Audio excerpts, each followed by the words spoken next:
लो देख लो, आ गए असली औकात पर। हाँ हाँ हाँ हाँ, जब देखो मैडम को तो पंखा चाहिए, इधर जाना हो उधर जाना हो हर जगह मैडम को पंखा चाहिए। लाइट बिल का तेरा बाप भरेगा आके। हैप्पी अगर काम पर जाएगा तो फिर घर का काम कौन करेगा? तू हमारा सगा भाई नहीं है, तू मेरी मम्मी का सगा बेटा नहीं है, तुझे तो गोद लिया गया है। पूरा दिन नौकरों की तरह लगा रहता था, खाना बनाना, कपड़े धोना, झाड़ू पोता करना, घर का हर छोटा बड़ा काम हैप्पी ही करता था। कई बार तो वो रोटियां भी बनाता था। अरे इतनी साबुन यूज कर ली, इतना सर्फ यूज कर लिया, क्या पैसे तेरे मायके वाले देंगे? अरे किस कलमुही ने ये किया है? उसको बोलो ना, अपनी बहू को तो कुछ बोलते नहीं हो। मम्मी जी करके बटर लगाती रही, मम्मी जी। सुन लिया, यही सुनना बाकी था। काली नजर वाले, काले दिल वाले, निकल मेरे घर से बाहर। मैंने बोला हाँ, हैप्पी वीर जी अमीर हो गए।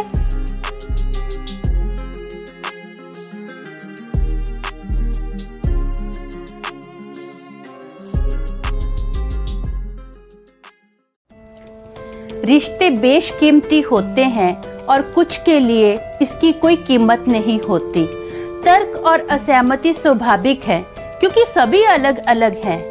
लेकिन अगर किसी ने दूसरों को फंसाने के लिए पहले से ही साजिश रची हो तो उसमें प्रभाव का अभाव है, जिसमें नकली भावनाओं के अलावा और कुछ नहीं है। इस तरह की गंदी हरकतों का असर और भी बढ़ चढ़कर बोलता है, जिसको आम आदमी आसानी से देख सकता है। हेलो दोस्तों, मेरा नाम अमन है। मैं आप सभी का मेरे YouTube चैनल 50-50 ब्लॉग्स में स्वागत करती हूँ। उम्मीद करती हूँ कि आप सभी अच्छे और स्वस्थ होंगे। आप मेरे चैनल को सब्सक्राइब कीजिए, लाइक कीजिए, शेयर कीजिए, कमेंट कीजिए और हाँ, बेल आइकन को दबाना मत भूलना ताकि आपको मेरे आने वाले वीडियो के नोटिफिकेशंस मिलते रहें। दोस्तों, जिन जिन लोगों ने मेरे चैनल को सब्सक्राइब किया है, जो लोग नए मेरे साथ जुड़े हैं, मैं उन सभी का बहुत बहुत धन्यवाद करती हूँ। आप मुझे कमेंट करके बताना कि आपको मेरा 50-50 ब्लॉग कैसा लगता है। दोस्तों, मेरे पंजाब में ना हमारे जो पड़ोसी थे ना, वो बहुत खड़ूस थे। उस फैमिली में एक अंकल, आंटी और उनकी 2 बड़ी बेटियां रहती थी। उनकी बड़ी बेटी का मैं इस किस्से में नाम रखती हूँ ममता और छोटी बेटी का मैं नाम रखती हूँ बिल्लो। जो बड़ी लड़की थी ना, उसकी उम्र कम से कम होगी 10-11 साल की और बिल्लो की उम्र थी 9 साल की। जो आंटी थे ना, आंटी को एक भी लड़का नहीं था, तो आंटी को एक लड़का चाहिए था। आंटी का जो भाई था ना, उसको जब लड़का पैदा हुआ तो आंटी ने बोला अपने भाई को कि तेरे पास तो ऑलरेडी 4 बच्चे हैं, 2 बेटियां हैं और 2 बेटे हैं, ऐसा कर अभी जो तुझे बच्चा हुआ है वो बच्चा मुझे गोद दे दे। तो भाई ने बोला ठीक है, चलो मेरी बहन के पास ही मेरा बेटा जा रहा है, मुझे क्या प्रॉब्लम हो सकती है। तो उसने अपनी बहन को वो बच्चा दे दिया। इस किस्से में मैं उस बच्चे का नाम रखूंगी हैप्पी। तो अभी आप समझ जाइए, हैप्पी कुछ ही महीनों का है और जो उसकी बड़ी बहन है 10-11 साल की है और छोटी 9 साल की है। तो एज डिफरेंस हैप्पी और उसकी बहनों में बहुत ज्यादा था। अब जो हैप्पी के फादर थे ना, वो अपनी बेटियों को बहुत प्यार करते थे, बेटे को भी प्यार करते थे, लेकिन उतना प्यार नहीं करते थे। उनको ऐसा था कि नहीं, ये मेरा खून नहीं है, लेकिन प्यार था, ऐसा उतना प्यार नहीं था। अब हैप्पी धीरे धीरे जैसे ही बड़ा होने लगा ना, कम से कम 8-9 साल का होगा, तो उसकी दोनों बहनों की शादी भी हो गई थी। तो ममता ने अपने भाई को बोला कि तू हमारा सगा भाई नहीं है, तू मेरी मम्मी का सगा बेटा नहीं है, तुझे तो गोद लिया गया है। जो तेरे मम्मी डैडी है ना, वो मेरे मामा मामी हैं, मतलब तू हम लोगों ने मामा मामी से तुझे गोद लिया है। हैप्पी को जब ये बात पता चली ना, तो हैप्पी जिन लोगों के साथ रहता था उन्हीं लोगों को अपने रियल मम्मी डैडी समझता था, उतना ही प्यार करता था और उतनी ही रिस्पेक्ट करता था। हैप्पी को इस बात पर कोई असर नहीं पड़ा कि ये मेरे रियल मम्मी डैडी नहीं है। हैप्पी पढ़ने में ज्यादा होशियार नहीं था, तो हैप्पी 8th स्टैंडर्ड में आकर फेल हो गया। जैसे हैप्पी फेल हुआ ना, तो हैप्पी को क्या किया, उसकी स्टडी छुड़ा दी और उसको घर पर काम पर रख लिया। मतलब घर का हर एक काम जैसे एक नौकर करता है ना, वैसे हैप्पी करता था। और हैप्पी की जो सबसे छोटी बहन थी, उसकी शादी तो हो गई थी, मैंने आपको बताया था, लेकिन उसका डिवोर्स भी हो गया था। वो अभी अपने मम्मी डैडी के साथ ही रहती थी। और हैप्पी की जो बड़ी बहन थी, उसकी शादी इसी शहर में हुई थी जिस शहर में हैप्पी रहता था। तो 99% वो हैप्पी के घर पर ही रहती थी, क्योंकि उसके ससुराल वालों से उसकी ज्यादा बनती नहीं थी। तो ममता अपनी बेटी के साथ 99% हैप्पी के घर पर ही रहती थी। अब हैप्पी क्या करता था, पूरा दिन नौकरों की तरह लगा रहता था। खाना बनाना, कपड़े धोना, झाड़ू पोता करना, घर का हर छोटा बड़ा काम हैप्पी ही करता था। कई बार तो वो रोटियां भी बनाता था। एक दिन हैप्पी ने अपनी मम्मी को बोला कि मम्मी मुझे राजमिस्त्री का काम सीखना है, मुझे किसी के पास काम पर रखवा दो। तो अभी हैप्पी अगर काम पर जाएगा तो फिर घर का काम कौन करेगा। तो हैप्पी की मम्मी ने बोला, अच्छी बात है बेटा, तू बड़ा हो गया, तू खुद की जिम्मेदारी निभा सकता है, मुझे बहुत खुशी हुई, लेकिन मेरे लिए भी तो कोई चाहिए ना, मेरे बुढ़ापे का सहारा। ऐसा करते हैं हैप्पी, हम लोग तेरी शादी कर देते हैं। हैप्पी ने बोला, ठीक है मम्मी, मैं काम भी सीख लूंगा और आपके लिए मैं एक बहू भी लेकर आ जाता हूँ। तो घर वालों ने क्या किया, हैप्पी की शादी फिक्स कर दी। जिस घर में हैप्पी की शादी फिक्स की गई थी वो लड़की बहुत गरीब थी और वो लड़की पढ़ी लिखी भी नहीं थी। हैप्पी की शादी हुई। अब हैप्पी क्या करता था, सुबह ही काम के लिए निकल जाता था। बेचारी हैप्पी की वाइफ दिन रात में जब भी देखती थी ना, काम पर ही लगी रहती थी। सुबह शाम काम काम काम, झाड़ू पोता कपड़ा बर्तन सब काम लड़की करती थी, 24 घंटे काम करती थी। उस लड़की के ना मैंने बदन पर एक भी नया कपड़ा नहीं देखा था।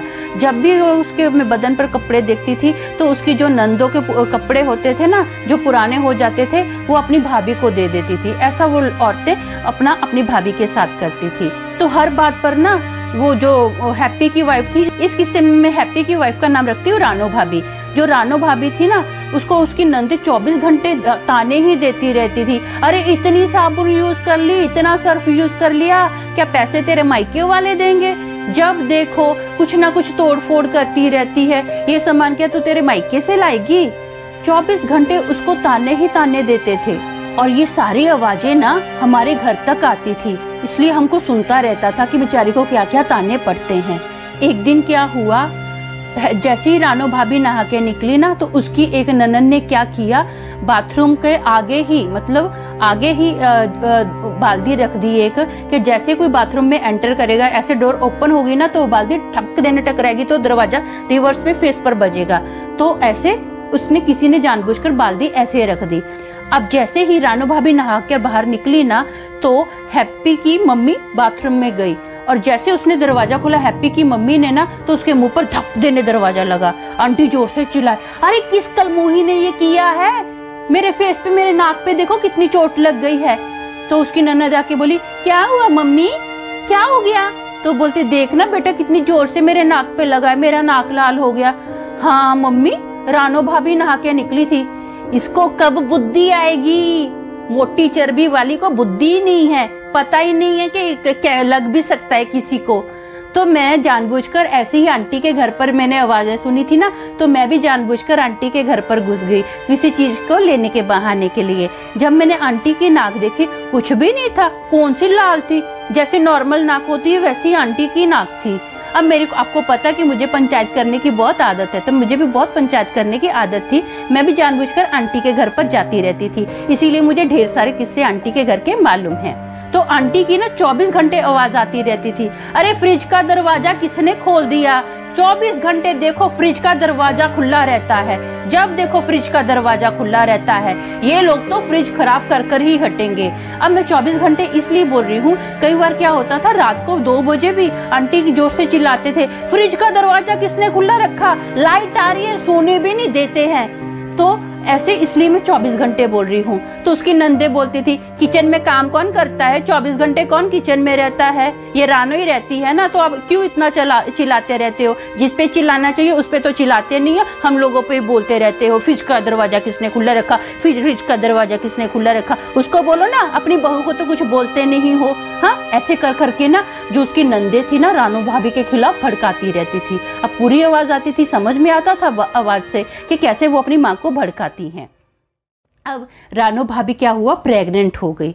रानो भाभी प्रेग्नेंट हुई तो बेचारी अभी दोपहर का टाइम है, पंखा लगाकर बैठी है एक दिन, तो उसकी सास आके बोलती है, हाँ हाँ हाँ हाँ, जब देखो मैडम को तो पंखा चाहिए, इधर जाना हो उधर जाना हो, हर जगह मैडम को पंखा चाहिए, लाइट बिल का तेरा बाप भरेगा आके। तो आंटी ने पंखा बंद कर दिया, बोले कोई जरूरत नहीं है पंखे वंखे की, ऐसे ही बैठ बिना पंखे के।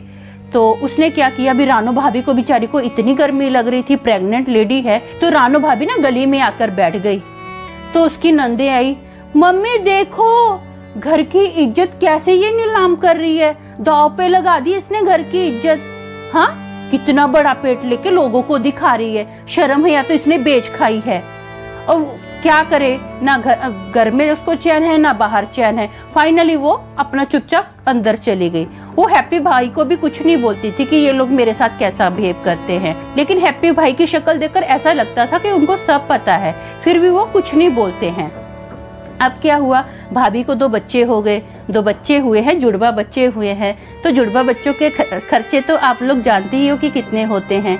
तो एक दिन मैं बाई चांस अपना टेरेस पर थी, तो उसकी नंदे अपनी माँ को बोल रही हैं, रानू भाभी की नंदे अपनी माँ को बोल रही है, मम्मी अभी 2 बच्चे हो गए हैं, कितना खर्चा हो रहा है इन लोगों पर, कपड़ों का देख लो, दूध का देख लो, दवाइयों का देख लो, कितना खर्चा हम लोग उठाएंगे, हमारे भी बच्चे हैं, उन लोगों के बारे में भी तो सोचो ना।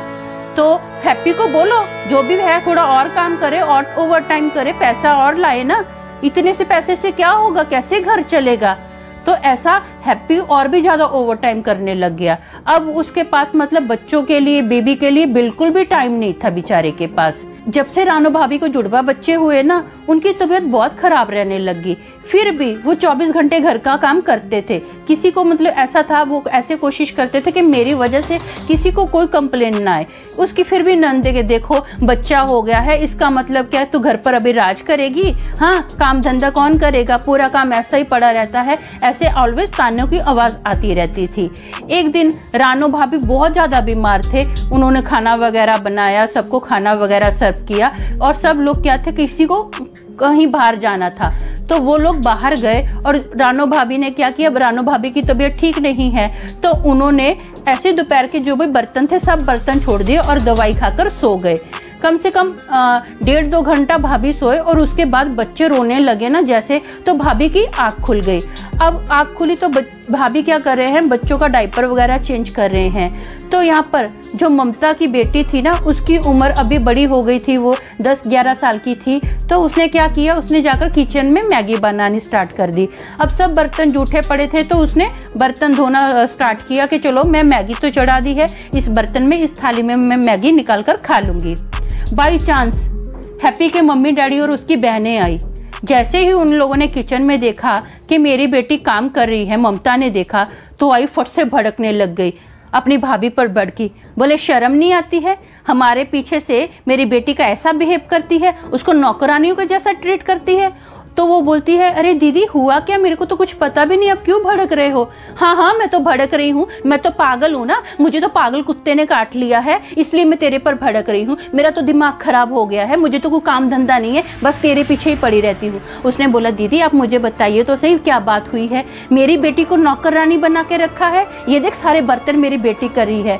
तो उसने बोला, मेरी तबीयत ठीक नहीं थी, मैं सो गई थी, मुझे तो ये पता भी नहीं है कि ये किचन में काम कर रही है। तो उसकी नानी ने बोला, तू क्यों किचन में काम कर रही थी, इसको नहीं बोल सकती अपनी मामी को।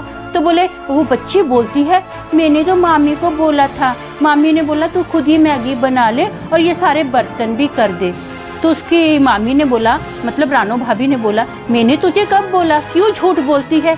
हाँ माँ, मेरी बेटी को इसने झूठा बोला, देखा मम्मी आपके सामने हमारा ये हाल है, आप अभी जिंदा हो तो ये हाल है, आपके मरने के बाद क्या होगा, ये तो हमको दरवाजे पर पैर भी नहीं रखने देगी।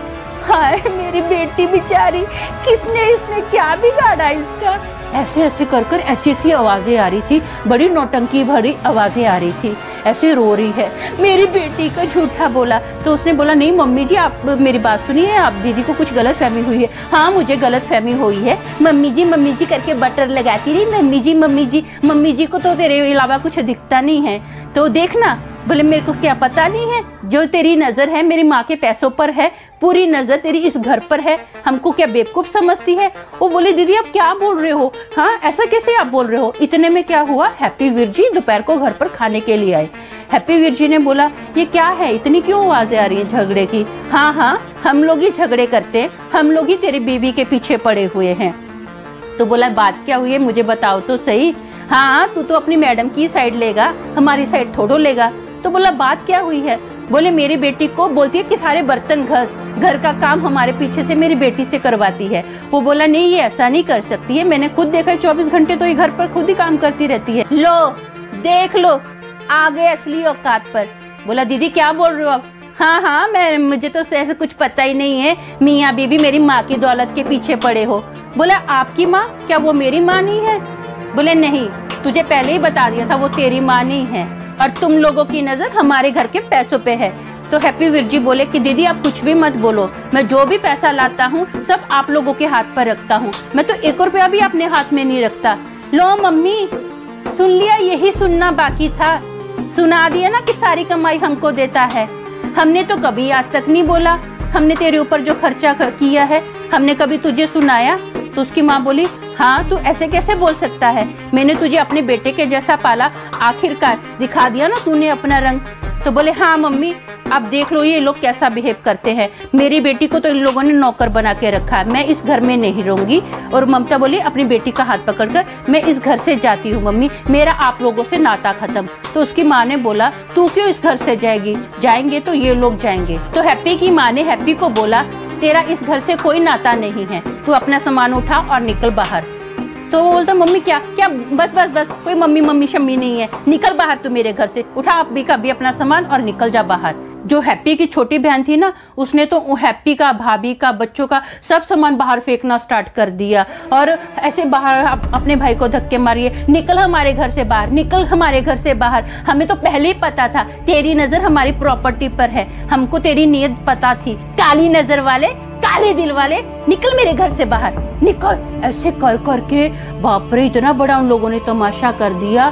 तो बेचारे हैप्पी को और भाभी को इतनी शर्म आई ना, उन लोगों के घर से ना इतनी आवाजें आ रही थी, पूरा मोहल्ला इकट्ठा हो गया, सब लोग देख रहे हैं। हैप्पी भैया और रानो भाभी ने अपना सामान उठाया था और मैंने सुना है कि वो अपने ओरिजिनल मम्मी डैडी के घर पर रहने के लिए चले गए हैं। एक बार क्या हुआ, मैं ना गुरुद्वारे गई, तो जैसे गुरुद्वारे में गई ना तो मुझे हैप्पी भाई और भाभी मिले। तो मैंने भैया भाभी को देखा, बड़ी खुश होगी। तो मैंने हैप्पी भाई को बोला हैप्पी भाई आप तकरीबन 3 महीने के आसपास मिले हो मुझे, किधर थे आप लोग, क्या कर रहे हो, कुछ न्यूज ही नहीं आपके बारे में, तो कहाँ रहते हो? तो भाई ने बोला, हैप्पी भाई ने, कि ये मैं गुरुद्वारे में ही रहता हूँ। मैंने बोला गुरुद्वारा, मैंने तो सुना था कि आप अपने ओरिजिनल मम्मी डैडी के घर पर रहते हो। तो उन्होंने हंसकर बोला ऐसे स्माइल देकर, हाँ गया तो था, जिन लोगों ने मुझे गोद लिया था उन लोगों ने मुझे धक्का मारकर निकाल दिया और मेरी सगी माँ ने मुझे प्यार से शराफत से निकाल दिया। मैंने बोला भाई क्या हो गया? बोले मैं मम्मी के घर पर गया तो मेरी मम्मी बोलती है मैंने तो जो भी पैसा था सब था पूरा चारों भाई बहनों में बांट दिया है, बेटा मेहमान 2 दिन के लिए ही अच्छे लगते हैं, तू तेरा कोई बंदोबस्त कर ले।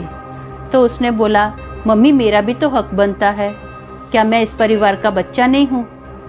बोले हाँ तू बच्चा है लेकिन बेटा तेरा कोई हक नहीं है।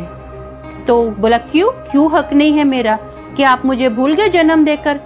बोले भूल ही नहीं हूँ बेटा, मैंने तो तुझे जन्म दिया था लेकिन तेरे पापा ने तेरी अपना बुआ को गोद में दे दिया, तू अब उनका बेटा हो गया। मैंने तो उसी दिन से ठान लिया था कि तू मेरा बेटा नहीं है, तू उनका बेटा है। अब तेरे 4 भाई बहन हैं, मैंने तो इन सबको जो भी था पैसा बांट दिया, अब देख इनके भी बच्चे हैं, कहाँ तू रहेगा, इस घर में जगह कहाँ है बेटा? तो ऐसा कर देख, तेरे को कोई कुछ बोले मुझे भी अच्छा नहीं लगेगा, तो प्यार से बेटा इनसे हेलो हाय करके खुद का अपना कोई बंदोबस्त कर ले और इस घर से चला जा। बोले मैं तो खुद इन पर डिपेंड हूँ, तेरे भाई बहनों पर। हैप्पी भाई अभी क्या बोलते बेचारे। तो हैप्पी भाई और भाभी ने अपना सामान उठाया और 3 महीने के बाद मैंने आपको बताया कि वो लोग गुरुद्वारे में मुझे मिले। तो मैंने उनको पूछा भाई अभी आपका काम वगैरह?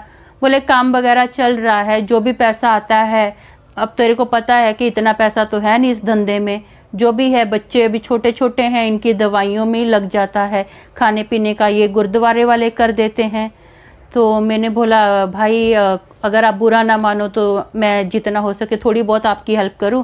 तो भाई ने बोला नहीं, बोला कोई ऐसा टेंशन की बात नहीं है, तेरी हेल्प नहीं चाहिए। तो मैंने बोला भाई प्लीज़ ऐसा मत करो, मेरा भी बहुत दिल करता है, देखो आपको पता है मेरे पास ज़्यादा नहीं है लेकिन जितना भी है चलो आप ये समझो मैं बच्चों को दे रही हूँ। बोला मैं सब समझता हूँ। बोले जब कभी मुझे लगेगा ना मैं तेरे से आगे से मांग लूँगा, अभी फ़िलहाल तू रहने दे। तो मैंने बोला भाई अच्छा तो हैप्पी न्यू ईयर भाई। तो बोलता हैप्पी न्यू ईयर, अभी 12 नहीं बजे हैं। तो मैंने बोला हाँ भाई 12 नहीं बजे हैं, लेकिन मैं आपको मिली हूँ तो मैं अभी हैप्पी न्यू ईयर बोल दूँ ना?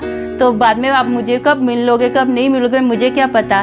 तो भाई ने बताया कि मैं ना अभी मम्मी के घर पर ही जाने वाला हूँ। मैंने सोचा चलो माँ है, नए साल की शुरुआत जो है माँ के पैर छू के ही नए साल की शुरुआत करूँ। मैंने सोचा यार ये तो अजीब आदमी है, इसको धक्के मार के घर से निकाल दिया और ये बोलता है मैं मेरी माँ का आशीर्वाद लूं, नए साल की शुरुआत माँ के आशीर्वाद से करूं, माँ के पैर छू जाके। तो क्या इज्जत है, कितना अच्छा है। मेरे दिल में ना हैप्पी भाई के लिए और भी ज्यादा इज्जत बढ़ गई थी। तो पीछे से कोई बोल रहा है हैप्पी भाई को, हैप्पी खाना लग गया है खाएगा।